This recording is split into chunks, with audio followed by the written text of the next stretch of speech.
The dust of Redemption Gap tasted of alkali and regret. It clung to the woman's worn dress, coated her face in a mask of gray, and settled on the still form cradled in her arms. He was small, lighter than he ought to be, eyes closed as if in peaceful sleep were it not for the unnatural stillness. The tiny hands curled loosely against her breast. A boy, her boy. She walked with a slow, dragging gait towards the cluster of false-front buildings, the general store, the saloon, the jailhouse little more than a wooden box. It was midday, the sun high and pitiless, beating down on the unpaved street where men lounged against hitching posts or sat on crates, whittling or spitting tobacco. They saw her coming. A woman alone was spectacle enough in this place. A woman carrying something that drew their eyes narrowed and curious. As she drew closer, the object of her burden became clearer. A child. Dead. A ripple went through the small crowd. Not of sympathy, not immediately. More like surprise, discomfort, a shift in the usual monotony. Then, something worse than indifference. A low chuckle started near the saloon door, a nervous, cruel sound that spread through a few throats. What was funny? A dead child? A grieving woman? Was it the sheer, raw absurdity of grief brought into their hard-edged, practical world? She didn't react to the laughter.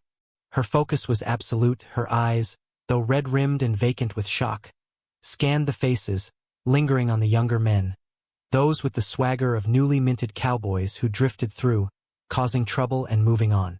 The laughter died down, replaced by a tense quiet as she stopped in the middle of the street, the heart of their dusty, cruel little world.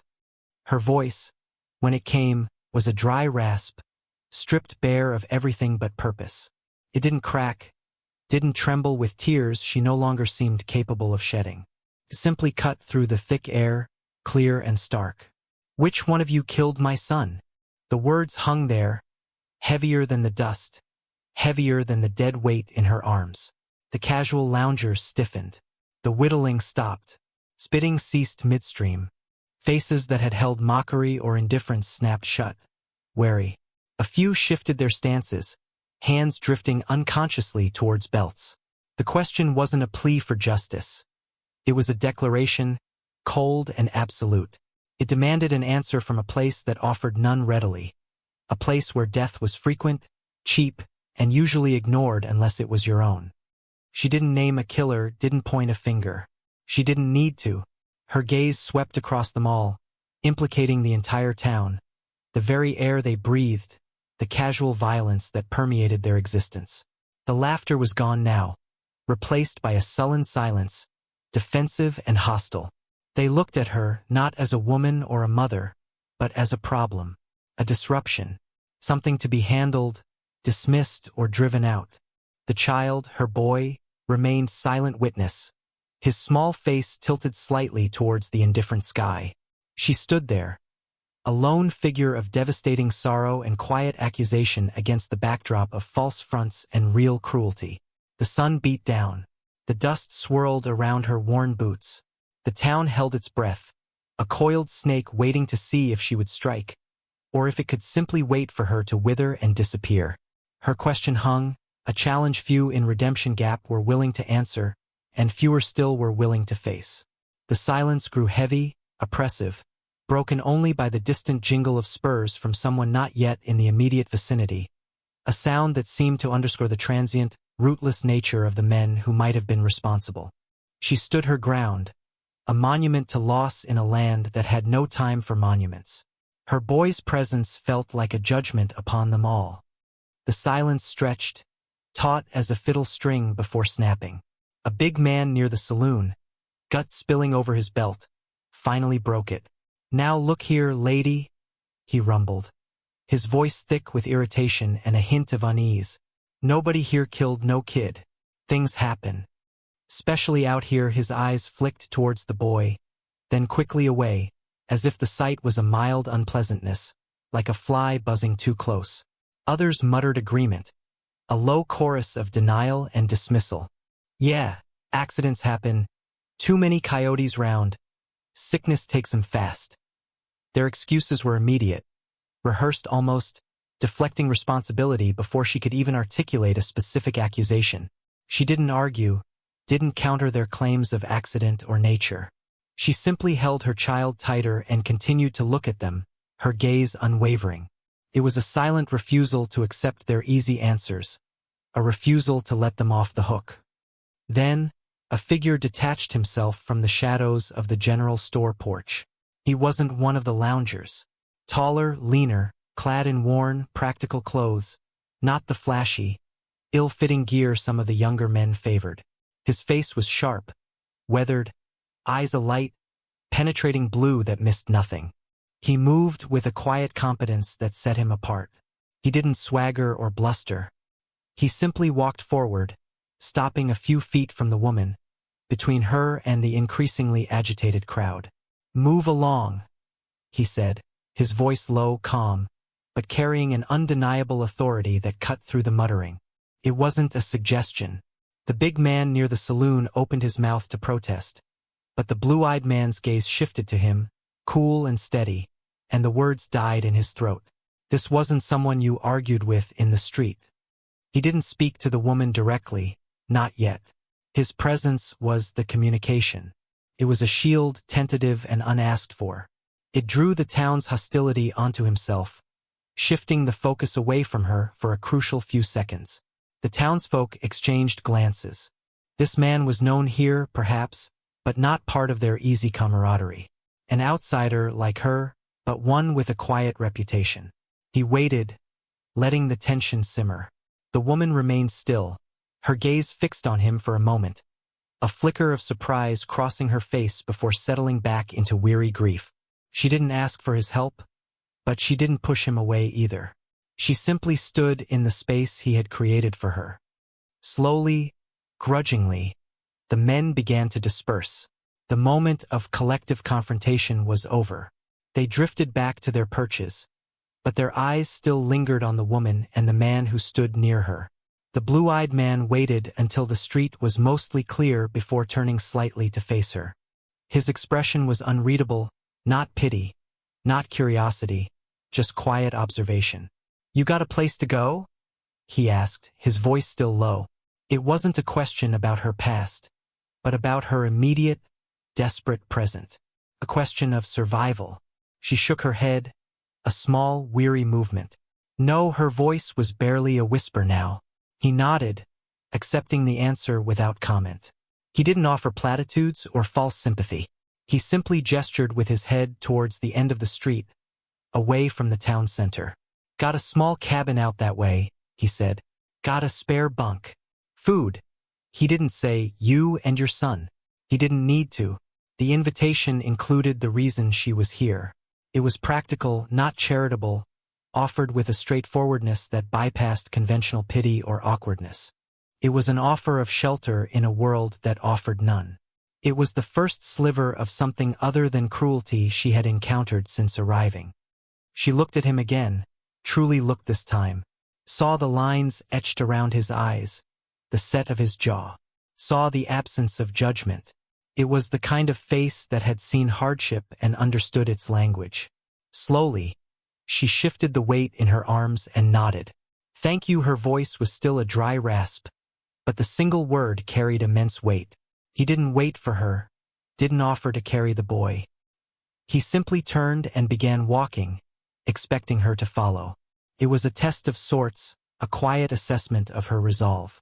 She watched him for a moment, then began to walk, one slow, heavy step after another, following the stranger who offered a temporary refuge in a world that had just shown her its sharpest edges. The dust swirled around her ankles as she left the heart of Redemption Gap, leaving her question hanging in the air for those who remained. The cabin was small, sturdy, smelling of wood smoke and cured leather. One room, dominated by a stone hearth and a rough-hewn table. 2 bunks built into the wall. Simple, clean. He didn't ask her name or the boys. Didn't press her story. He simply showed her where the water was, where the meager provisions were kept, and indicated the empty bunk. He left the boy in her arms, allowing her this last, private holding. He built a fire, though the evening was not cold. the crackling flames filling the silence. Then he went outside, giving her space. She sat on the bunk, still clutching her son, the small form growing colder despite the warmth of the fire. She didn't weep, not anymore. There was a hollow ache where tears should be. She simply sat, watching the fire, the boy's face illuminated by the flickering light, trying to imprint every detail into her memory before. Before what? Before she had to let go entirely. He returned after a while, carrying a simple shovel. He still didn't speak, just looked at her. A question in his eyes that didn't need voicing. It was time. The hardest part. She nodded, finally, a shuddering breath escaping her lips. With infinite care, she laid the boy down on the clean blanket he had provided. She smoothed his hair, traced the line of his jaw, touched his cold hands. It was a silent farewell, full of unspoken words, of dreams shattered. The blue-eyed man watched from the doorway, his face expressionless, but his presence steady, a quiet anchor in the storm of her grief. When she finally straightened, her face a mask of ravaged control, he stepped forward. He gently wrapped the boy in the blanket. He didn't look at her, but his touch was respectful, careful. She stood beside him as he carried the small bundle outside, into the fading light. He had already dug the grave, a small, shallow trench near a stand of pines behind the cabin. He laid the boy down, adjusting the blanket. She knelt beside the grave, sprinkling a handful of dirt onto the blanket, a final act of burying the unbearable loss. He waited patiently, then began to fill the grave, the sound of the shovel biting into the earth and the subsequent thud of soil a stark, brutal rhythm. It was efficient, necessary work, devoid of ceremony save for her silent vigil. When he was done, he smoothed the earth with the back of the shovel, leaving a small, anonymous mound. No marker, no name, just a final resting place. They stood there for a long time in the twilight, two silent figures against the vast, indifferent landscape. The stars began to prick through the darkening sky. Finally he spoke, his voice low. He was yours, it wasn't a question, but an acknowledgement, a validation of her claim, her loss, in a world that had tried to dismiss it. She nodded, unable to speak past the lump in her throat. He was 4, she whispered eventually, the first time she had spoken about her son to this stranger. His name was Thomas. The blue-eyed man nodded slowly, accepting this small, precious piece of information. Thomas, he repeated softly, the name a quiet echo in the vastness. He turned away from the grave, towards the cabin. Come on, he said. Fire's warm. Got some stew. He didn't offer comfort, but simple, immediate necessities. Warmth, food, a place to simply be after the unthinkable. She followed him, leaving the small mound behind. The cabin was a haven, not from grief, but from the elements and the world's cruelty. She didn't know his name or why he had helped her, but for now it was enough. Days turned into a week. She learned his name was Caleb. He asked her name, Sarah. Beyond that, they spoke little about their past. Their communication was in actions. He left her to her grief, gave her space and silence, but his presence was a constant, reassuring weight in the small cabin. He worked his trap lines, tended to his meager supplies. She, in turn, began to find small ways to be useful. She cleaned the cabin, a task Caleb seemed to overlook. She mended a torn shirt, her fingers, once clumsy with shock, regaining their skill. She cooked the simple meals, learning his preferences without asking. It wasn't about repayment. It was about purpose, a slow, hesitant crawl back from the abyss of despair. Her grief was a heavy shroud, but beneath it, a hard core of determination began to form. The question she had asked in the street still burned within her. Which one of you killed my son? She watched Caleb, observed his quiet strength, his knowledge of the land and its dangers. She saw the wary respect the few people they encountered outside of Redemption Gap showed him. He was capable, independent, and seemed to owe nothing to the town that had scorned her. One evening, as the fire cast long shadows, she finally spoke about it. They said it was an accident. said he must have wandered off. Caleb was cleaning a rifle, his movements economical. He didn't stop, but his head tilted slightly, indicating he was listening. He didn't wander, Sarah said, her voice low but firm. He was found near the edge of town, near the creek. His head, her voice broke, the image a raw wound. It wasn't an accident. Someone hurt him. Badly. Caleb finished with the rifle, setting it aside. He looked at her then, his blue eyes steady. Redemption Gap attracts a certain kind, he said, his voice flat. Drifters. Men with no ties, no name. Some are just passing through. Some stay long enough to cause trouble. He didn't offer false hope or promises of vengeance. He simply acknowledged the reality of the place and the kind of men who inhabited it. Did you see anyone? Anything? He asked. She shook her head. We were camped just outside town. Needed supplies. I went in alone. Left him sleeping in the wagon. When I came back, she trailed off, the memory a fresh wave of nausea. He wasn't there. I found him later. After searching. Caleb was silent for a moment. The men who laughed, he said slowly. The ones near the saloon. Did you get a good look at them? She closed her eyes, picturing the scene. Just faces. They blurred. Except the big one. And some younger ones. With hats pulled low, it wasn't much to go on. Caleb stood up. Justice is a long road out here, Sarah. Often a dead end.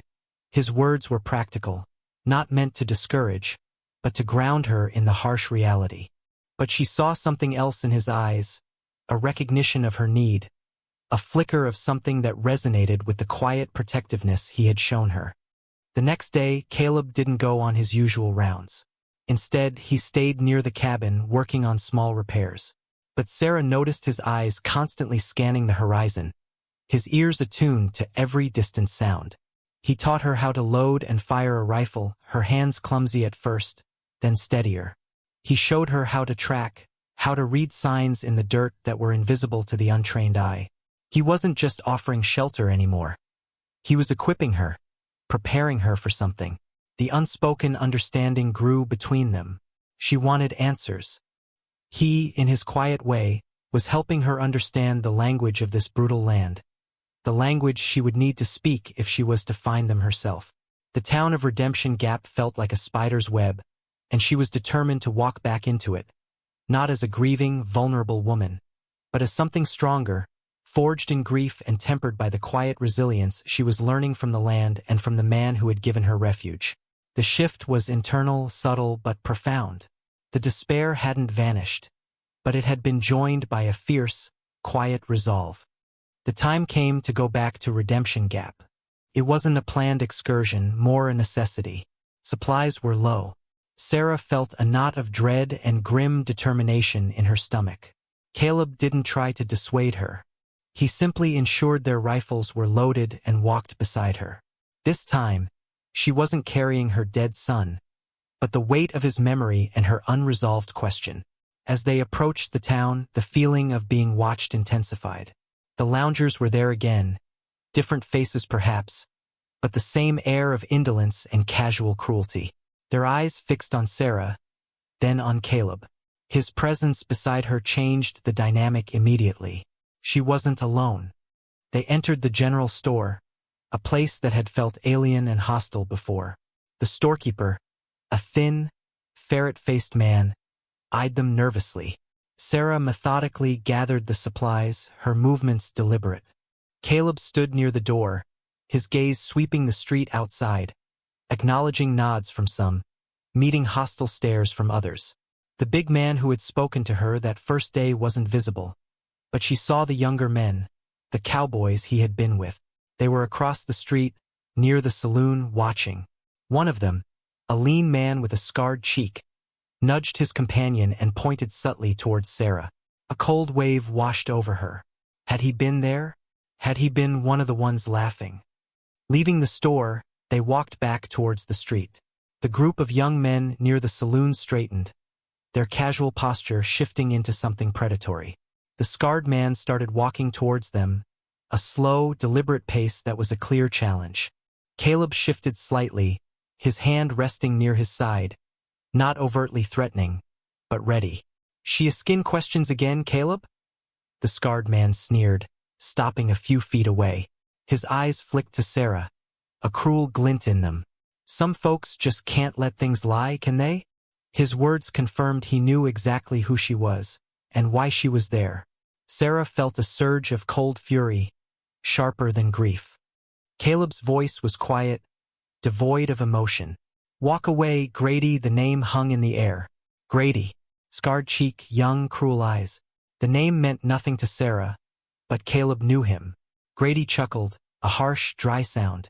"Why? She thinks she's gonna find something? Maybe someone saw her little brat wanderin'. Maybe someone helped him along." His eyes locked with Sarah's, a clear, malicious taunt. The implication was brutal, vile. Sarah took a step forward, her hand tightening into a fist. This was the cruelty she had felt that first day, given a name, a face. This was the rot beneath the surface.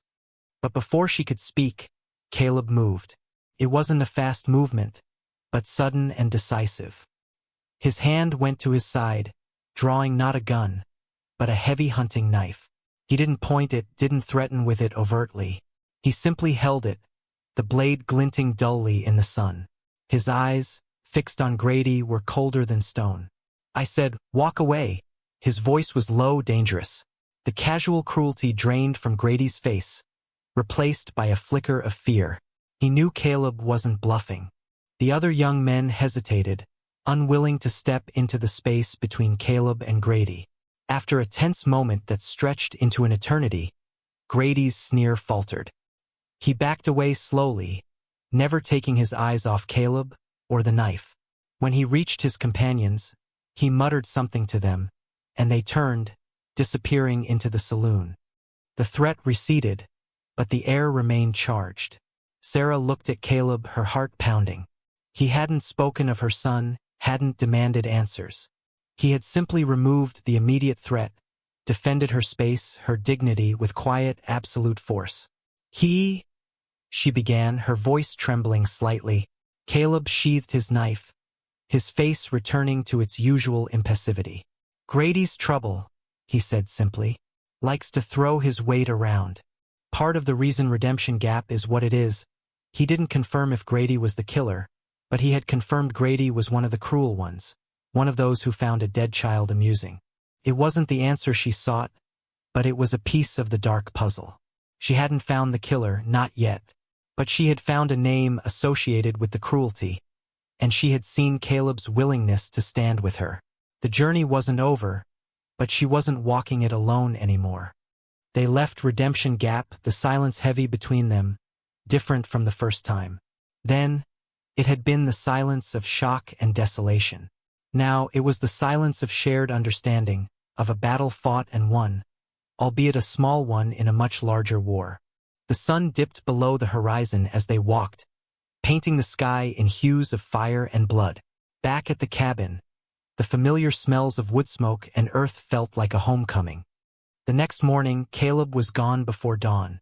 Sarah found a note on the table, something he had rarely done. His handwriting was stark and economical, like everything else about him. Gone to track a line. Be back before dark. There was something else beneath the note, something she hadn't expected. A small, smooth stone, river-washed, with a simple cross scratched into its surface. A marker. For Thomas. Her throat tightened. He hadn't asked, hadn't made a fuss. He had simply given her a small piece of permanence in a transient world, a quiet acknowledgement of the life that had been so brutally cut short. She went out to the small grave near the pines. The mound was still there, but now the stone sat at its head, a silent sentinel. Tears she hadn't been able to shed for days finally came, not the racking sobs of despair, but a quiet, cleansing weep. She knelt by the grave, tracing the cross on the stone.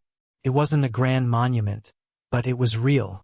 It meant Thomas wouldn't be lost, forgotten, just another anonymous tragedy in the dust. In the following weeks, the rhythm of their lives settled into a quiet partnership. Caleb continued his work. Sarah managed the cabin. They talked more, not about their pasts, but about the present, the weather, the land, the cautious signs of spring. She learned more about the men who passed through Redemption Gap, the transient nature of the place, the lack of law or consequence for many. She didn't speak again of finding the killer, not directly. But the resolve hadn't left her.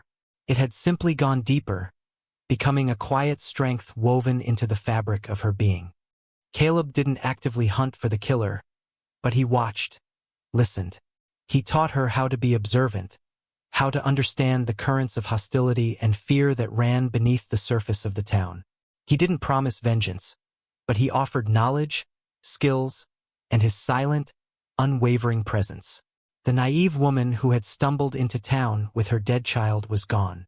In her place was a woman tempered by sorrow, sharpened by purpose. Her vulnerability hadn't disappeared entirely, but it was no longer her defining characteristic. Resilience was, dignity was, and a quiet, fierce love for the child she had lost. A love that now fueled her determination to ensure his life, however short, was not erased by the cruelty of men like Grady. She didn't know if she would ever find the specific man who had killed Thomas. The world was vast and unforgiving, and justice was a rare commodity.